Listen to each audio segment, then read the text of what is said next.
I'm Jerri Martin. I've been volunteering at the shelter 12, 13, 14 years now.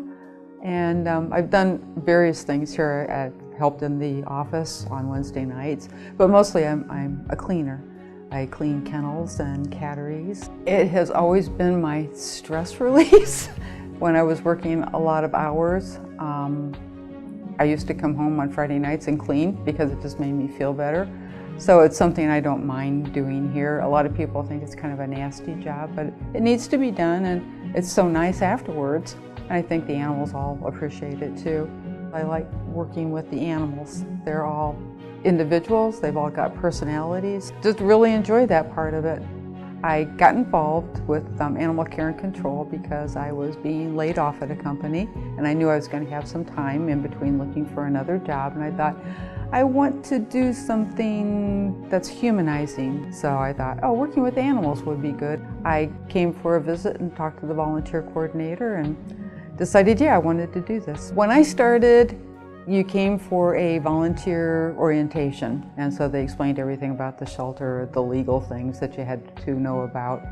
And then once I came in, there were two ladies here that they had working as volunteers, and they basically showed me the ropes. They kind of mentored me. It was fun. I enjoyed it. I kept coming back.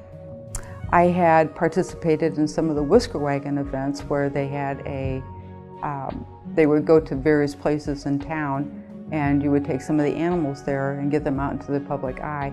You would talk to people, they would admire the animals, you tell them how great the animals were, you know.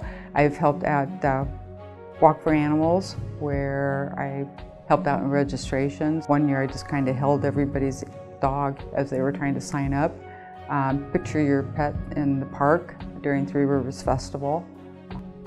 We have off-site catteries, Kitty City and Whisker Village at Pet Supply Plus stores that we put the shelter cats into, and they're available for adoption, but somebody has to go over there and make sure that all of the supplies are there, that the catteries that they're in are clean. So that's one thing people may not know, that you don't necessarily have to come to the shelter to adopt a cat.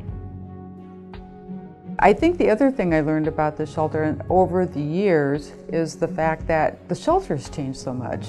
They've been working with all sorts of community groups to get the animals out of the shelter and into homes, and that's one of the things I've really liked. If I had some advice to give somebody that was looking to volunteer, I'd say try it. It's fun. I think you'll enjoy it. You'll meet wonderful people. You'll meet a community of people that really care about animals. It may not be your cup of tea, and that's okay.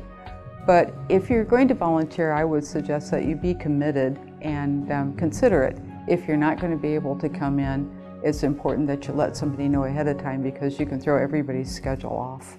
It took a little while to not want to take everything home. As a matter of fact, I was a foster failure at one point and adopted one of the dogs, the only dog I ever fostered.